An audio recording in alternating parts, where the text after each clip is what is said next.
ಕರ್ನಾಟಕದ ರಾಜಧಾನಿ ಬೆಂಗಳೂರು ತನ್ನ ಅತ್ಯಂತ ಪ್ರಸಿದ್ಧ ಸಾಂಸ್ಕೃತಿಕ ಕಾರ್ಯಕ್ರಮಗಳಲ್ಲಿ ಒಂದಾದ ಲಾಲ್‌ಬಾಗ್ ಪುಷ್ಪ ಪ್ರದರ್ಶನ 2026 ಅನ್ನು ಆಯೋಜಿಸಲು ಸಜ್ಜಾಗಿದ್ದು, ಇದು ಭಾರತ ಮತ್ತು ವಿದೇಶಗಳಿಂದ ಸಾವಿರಾರು ಪ್ರವಾಸಿಗರನ್ನು ಆಕರ್ಷಿಸುತ್ತದೆ.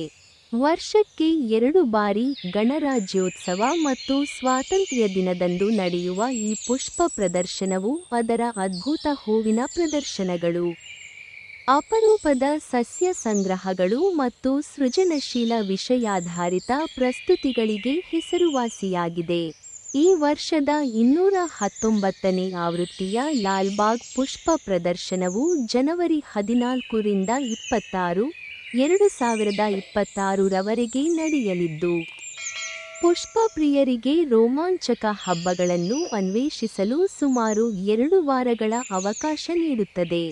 ಬೆಂಗಳೂರಿನ ಲಾಲ್‌ಬಾಗ್ ಬೊಟಾನಿಕಲ್ ಗಾರ್ಡನ್ನಲ್ಲಿ ಈ ಪ್ರದರ್ಶನವು ಪ್ರತಿದಿನ ಬೆಳಗ್ಗೆ 9 ರಿಂದ ಸಂಜೆ 6 ರವರೆಗೆ ತೆರೆದಿರುತ್ತದೆ.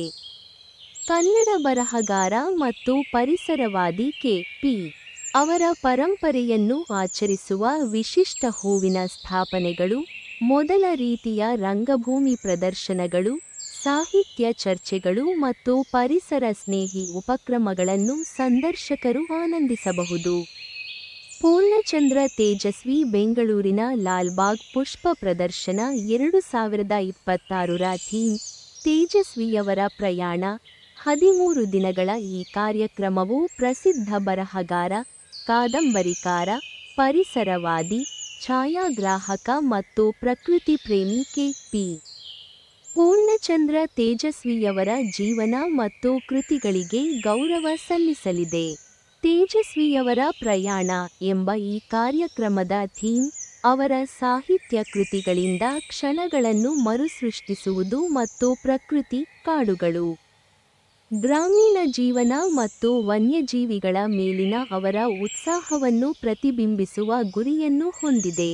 ಪ್ರದರ್ಶನಕ್ಕಾಗಿ ಸಿದ್ಧತೆಗಳು ಭರದಿಂದ ಸಾಗುತ್ತಿದ್ದು, ತಮಿಳುನಾಡು, ಕೇರಳ, ಮಹಾರಾಷ್ಟ್ರ ಮತ್ತು ಡಾರ್ಜಿಲಿಂಗ್ನಿಂದ 95ಕ್ಕೂ ಹೆಚ್ಚು ಬಗೆಯ ಹೂವುಗಳನ್ನು ಪಡೆಯಲಾಗಿದೆ. ಒಟ್ಟಾರೆಯಾಗಿ ಸುಮಾರು 32 ಲಕ್ಷ ಹೂವುಗಳು ಲಾಲ್‌ಬಾಗ್ ಉದ್ಯಾನವನ್ನು ಅಲಂಕರಿಸಲಿವೆ. ಇದರಲ್ಲಿ 27 ಲಕ್ಷ ಹೂವುಗಳನ್ನು ಸ್ಥಳೀಯವಾಗಿ ಬೆಳೆಸಲಾಗುತ್ತದೆ.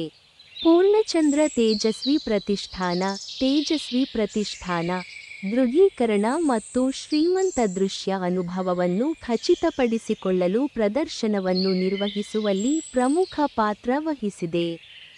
ಲಾಲ್‌ಬಾಗ್ ಪುಷ್ಪ ಪ್ರದರ್ಶನ 2026 ರ 219ನೇ ಆವೃತ್ತಿ. ಮುಖ್ಯಾಂಶಗಳನ್ನು ತಿಳಿಯಿರಿ. ಈ ಹೂವಿನ ಪ್ರದರ್ಶನವು ತೇಜಸ್ವಿಯವರ ಜೀವನ ಮತ್ತು ಸಾಹಿತ್ಯ ಕೊಡುಗೆಗಳನ್ನು ಆಚರಿಸುವ ವಿವಿಧ ಆಕರ್ಷಣೆಗಳನ್ನು ನೀಡುತ್ತದೆ. ಸಂದರ್ಶಕರು ನಿರೀಕ್ಷಿಸಬಹುದು: ಗ್ರಾಮೀಣ ಜೀವನ, ಕಾಡುಗಳು ಮತ್ತು ವನ್ಯಜೀವಿಗಳ ವಿವರವಾದ ಹೂವಿನ ಮನರಂಜನೆಗಳು, ಬಿಳಿಗಿರಿರಂಗನ ಬೆಟ್ಟಗಳಿಂದ ಹಳ್ಳಿ ಪ್ರೇರಿತ ದೃಶ್ಯಗಳು, ಹರಿಯುವ ಹೊಳೆಗಳು ಮತ್ತು ಬೆಟ್ಟಗಳೊಂದಿಗೆ ಪೂರ್ಣಗೊಂಡಿದೆ. ಜಾನಪದ ಸಂಸ್ಕೃತಿ ಪ್ರದರ್ಶನಗಳು, ಡೊಳ್ಳು ಕುಣಿತ ಪ್ರದರ್ಶನಗಳು, ನಂದಿ ಬೆಟ್ಟದ ಕಲಾವಿದ ನಾಗರಾಜ್ ಅವರಿಂದ 400ಕ್ಕೂ ಹೆಚ್ಚು ನರು-ಬೇರು, ನಾರು ಮತ್ತು ಬೇರು ಶಿಲ್ಪಗಳು, ಲಾಲ್‌ಬಾಗ್ನಲ್ಲಿ ಬಿದ್ದ ಮರಗಳಿಂದ ರಚಿಸಲಾದ ಸುಮಾರು 35 ದೊಡ್ಡ ಮರದ ಕೆತ್ತನೆಗಳು, ಲಾಲ್‌ಬಾಗ್ ವಿಲಕ್ಷಣ ಸಸ್ಯಗಳು, ಕಾಡು ಹಣ್ಣುಗಳು ಮತ್ತು ಪ್ರಕೃತಿ ಪ್ರದರ್ಶನಗಳು. ಈ ಪ್ರದರ್ಶನವು ಖಾದ್ಯ ಮತ್ತು ಖಾದ್ಯವಲ್ಲದ ಎರಡೂ ವಿಧಗಳನ್ನು ಒಳಗೊಂಡ ಸುಮಾರು 300 ಬಗೆಯ ಕಾಡು ಹಣ್ಣುಗಳೊಂದಿಗೆ ವಿಲಕ್ಷಣ ಹೂವುಗಳ ಪ್ರಭಾವಶಾಲಿ ಸಂಗ್ರಹವನ್ನು ಒಳಗೊಂಡಿರುತ್ತದೆ. ಹೆಚ್ಚುವರಿಯಾಗಿ, ಮೀಸಲಾದ ಫೋಟೋ ಗ್ಯಾಲರಿಯು 150 ಪಕ್ಷಿ ಛಾಯಾಚಿತ್ರಗಳು ಮತ್ತು 250 ಕೀಟಶಾಸ್ತ್ರೀಯ ಮಾದರಿಗಳನ್ನು ಪ್ರದರ್ಶಿಸುತ್ತದೆ. ಇದು ತೇಜಸ್ವಿಯವರ ಪ್ರಕೃತಿ ಮತ್ತು ವನ್ಯಜೀವಿಗಳ ಮೇಲಿನ ಪ್ರೀತಿಯನ್ನು ಎತ್ತಿ ತೋರಿಸುತ್ತದೆ. ಸಂದರ್ಶಕರು ಪ್ರದರ್ಶನದಲ್ಲಿ ತೇಜಸ್ವಿಯವರ ಪುಸ್ತಕಗಳನ್ನು ಖರೀದಿಸುವ ಅವಕಾಶವನ್ನು ಸಹ ಹೊಂದಿರುತ್ತಾರೆ. ಲಾಲ್‌ಬಾಗ್ ಹೂವಿನ ಪ್ರದರ್ಶನದ 219ನೇ ಆವೃತ್ತಿಯಾಗಿ, ಈ ಕಾರ್ಯಕ್ರಮವು ಸಂಸ್ಕೃತಿ ಕಲೆ ಮತ್ತು ತೋಟಗಾರಿಕೆಯ ಸಾಟಿಯಿಲ್ಲದ ಮಿಶ್ರಣವನ್ನು ಭರವಸೆ ನೀಡುತ್ತದೆ. ಸೃಜನಶೀಲ ಹೂವಿನ ಅಲಂಕಾರಗಳು, ಅಪರೂಪದ ಸಸ್ಯ ಪ್ರಭೇದಗಳು ಮತ್ತು ವಿಷಯಾಧಾರಿತ ಕಥೆ ಹೇಳುವಿಕೆಯೊಂದಿಗೆ ಲಾಲ್ಬಾಗ್ ಪುಷ್ಪ ಪ್ರದರ್ಶನ 2026 ಸ್ಥಳೀಯ ಮತ್ತು ಅಂತರರಾಷ್ಟ್ರೀಯ ಸಂದರ್ಶಕರನ್ನು ಮೋಡಿ ಮಾಡಲು ಸಜ್ಜಾಗಿದ್ದು, ಇದು ಬೆಂಗಳೂರಿನ ಅತ್ಯಂತ ನಿರೀಕ್ಷಿತ ವಾರ್ಷಿಕ ಕಾರ್ಯಕ್ರಮಗಳಲ್ಲಿ ಒಂದಾಗಿದೆ. ಲಾಲ್ಬಾಗ್ ಪುಷ್ಪ ಪ್ರದರ್ಶನ 2026 ಟಿಕೆಟ್ಗಳು ಜನವರಿ 2026ರಲ್ಲಿ ನಡೆಯಲಿರುವ ಲಾಲ್ಬಾಗ್ ಪುಷ್ಪ ಪ್ರದರ್ಶನಕ್ಕಾಗಿ ಜನರು ಟಿಕೆಟ್ಗಳನ್ನು double road, Siddapura, west gate ಮತ್ತು ಮುಖ್ಯ ದ್ವಾರದ ಪ್ರವೇಶ ದ್ವಾರಗಳಲ್ಲಿ ಖರೀದಿಸಬಹುದು.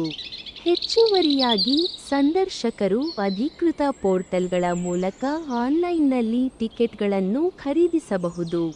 ಲಾಲ್ಬಾಗ್ ಪುಷ್ಪ ಪ್ರದರ್ಶನದ ಟಿಕೆಟ್ಗಳನ್ನು ಈ ಕೆಳಗಿನಂತೆ ನಿಗದಿಪಡಿಸಲಾಗಿದೆ. ವಯಸ್ಕರು, ವಾರದ ದಿನಗಳು ₹80, ವಯಸ್ಕರು, ವಾರಾಂತ್ಯಗಳು ಮತ್ತು ಸಾರ್ವಜನಿಕ ರಜಾದಿನಗಳು ₹100, ಮಕ್ಕಳು, 12 ವರ್ಷಕ್ಕಿಂತ ಕಡಿಮೆ ವಯಸ್ಸಿನವರು. ಭಾರತೀಯ ರೂಪಾಯಿ 30 ಜನವರಿ ಮತ್ತು ಆಗಸ್ಟ್ನಲ್ಲಿ ವರ್ಷಕ್ಕೆ 2 ಬಾರಿ ನಡೆಯುವ ಲಾಲ್ಬಾಗ್ ಪುಷ್ಪ ಪ್ರದರ್ಶನವು ದೇಶಾದ್ಯಂತ ಮತ್ತು ವಿದೇಶಗಳಿಂದ ಪ್ರವಾಸಿಗರನ್ನು ಆಕರ್ಷಿಸುತ್ತದೆ. ಪ್ರವಾಸಿಗರು ಮತ್ತು ಹೂವಿನ ಉತ್ಸಾಹಿಗಳು ಉದ್ಯಾನಕ್ಕೆ ಸೇರುತ್ತಾರೆ. ಇದು ಬೆಂಗಳೂರಿನಲ್ಲಿ ಅತ್ಯಂತ ಬೇಡಿಕೆಯ ಸಾಂಸ್ಕೃತಿಕ ಕಾರ್ಯಕ್ರಮಗಳಲ್ಲಿ ಒಂದಾಗಿದೆ. ಲಾಲ್ಬಾಗ್ ಬೊಟಾನಿಕಲ್ ಗಾರ್ಡನ್ 1760ರಲ್ಲಿ ಮೊಘಲ್ ಶೈಲಿಯ ಉದ್ಯಾನವಾಗಿ ಪ್ರಾರಂಭವಾಯಿತು. ಇದನ್ನು ಹೈದರ್ ಅಲಿ ನಿಯೋಜಿಸಿದನು. ನಂತರ ಅವನ ಮಗ ಟಿಪ್ಪು ಸುಲ್ತಾನನು ಪರ್ಷಿಯಾ, ಅಫ್ಘಾನಿಸ್ತಾನ ಮತ್ತು ಫ್ರಾನ್ಸ್ನ ವಿಲಕ್ಷಣ ಸಸ್ಯಗಳಿಂದ ಸಮೃದ್ಧಗೊಳಿಸಿದನು. ನಂತರ 1856ರಲ್ಲಿ ಬ್ರಿಟಿಷರ ಅಡಿಯಲ್ಲಿ ಔಪಚಾರಿಕ ಸರ್ಕಾರಿ ಬೊಟಾನಿಕಲ್ ಗಾರ್ಡನ್ ಆಗಿ ಮಾರ್ಪಟ್ಟಿತು. 1889ರ ಗಾಜಿನ ಮನೆ ಮತ್ತು ಸ್ವಾತಂತ್ರ್ಯ ಮತ್ತು ಗಣರಾಜ್ಯೋತ್ಸವವನ್ನು ಆಚರಿಸುವ ವಾರ್ಷಿಕ ಪುಷ್ಪ ಪ್ರದರ್ಶನಗಳಂತಹ ಸಾಂಪ್ರದಾಯಿಕ ವೈಶಿಷ್ಟ್ಯಗಳೊಂದಿಗೆ ಪ್ರಮುಖ ತೋಟಗಾರಿಕಾ ಸಂಶೋಧನಾ ಕೇಂದ್ರವಾಗಿ ವಿಕಸನಗೊಂಡಿತು.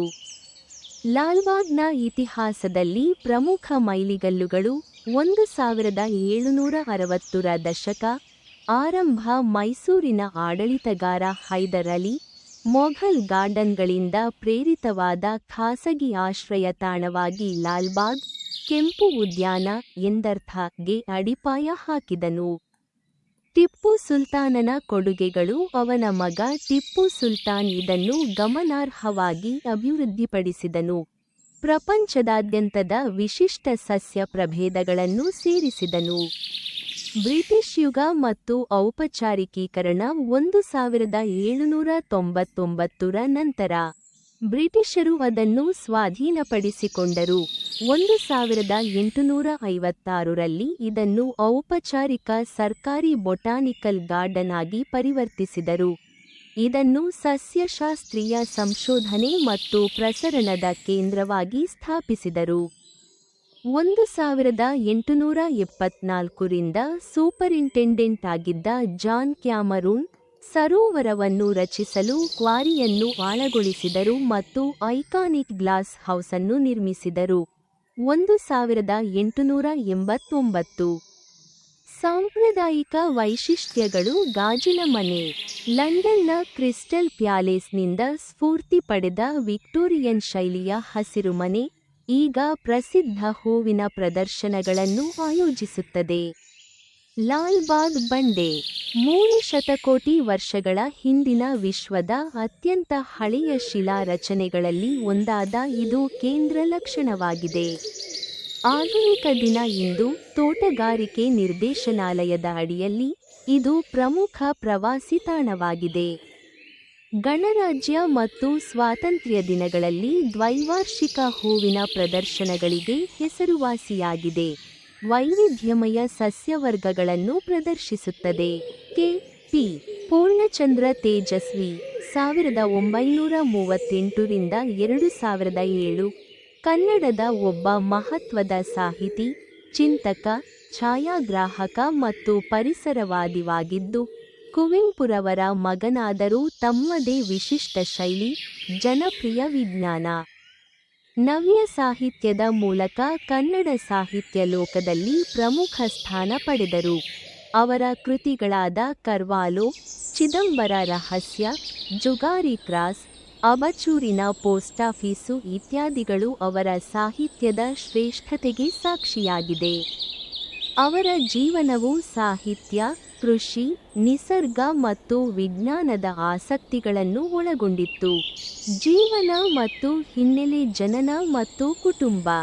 ಸೆಪ್ಟೆಂಬರ್ 8, 1938 ರಂದು ಶಿವಮೊಗ್ಗ ಜಿಲ್ಲೆಯ ಕುಪ್ಪಳ್ಳಿಯಲ್ಲಿ ಮಹಾಕವಿ ಕುವೆಂಪು ಅವರ ಮಗನಾಗಿ ಜನಿಸಿದರು. ಶಿಕ್ಷಣ: ಮೈಸೂರಿನಲ್ಲಿ ಇಂಜಿನಿಯರಿಂಗ್ ಪದವಿ ಪಡೆದರು. ವೃತ್ತಿ: ಸಾಫ್ಟ್ವೇರ್ ಇಂಜಿನಿಯರ್ ಆಗಿ ಕೆಲಸ ಮಾಡಿದ್ದರು. ಸಾಹಿತ್ಯ ಮತ್ತು ನಿಸರ್ಗದ ಬಗ್ಗೆ ಆಸಕ್ತಿ ಬೆಳೆಸಿಕೊಂಡರು. ಇತರೆ ಆಸಕ್ತಿಗಳು: ಚಿತ್ರಕಲೆ, ಛಾಯಾಗ್ರಹಣ, ತತ್ವಶಾಸ್ತ್ರ ಮತ್ತು ರಂಗಭೂಮಿಯಲ್ಲಿ ಆಸಕ್ತಿ ಹೊಂದಿದ್ದರು.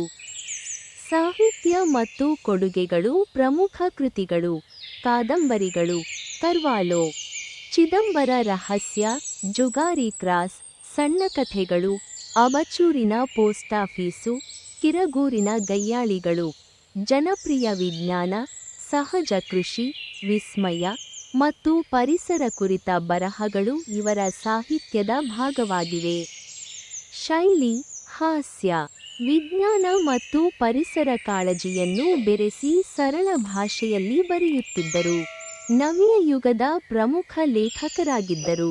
ಪ್ರಶಸ್ತಿಗಳು: ಪಂಪ ಪ್ರಶಸ್ತಿ, ರಾಜ್ಯೋತ್ಸವ ಪ್ರಶಸ್ತಿ ಮತ್ತು ಕನ್ನಡ ಸಾಹಿತ್ಯ ಅಕಾಡೆಮಿ ಪ್ರಶಸ್ತಿಗಳು ಸೇರಿದಂತೆ ಹಲವು ಪ್ರಶಸ್ತಿಗಳನ್ನು ಪಡೆದಿದ್ದಾರೆ. ಪರಿಸರ ಕಾಳಜಿ ಮತ್ತು ಚಿಂತನೆ: ಪರಿಸರ ಕೇಂದ್ರಿತ ಕಥನಗಳನ್ನು ರಚಿಸಿ ಸಮಷ್ಟಿ ಜೀವಿಗಳಲ್ಲಿನ ಸಮಾನತೆಯನ್ನು ಪ್ರತಿಪಾದಿಸಿದರು.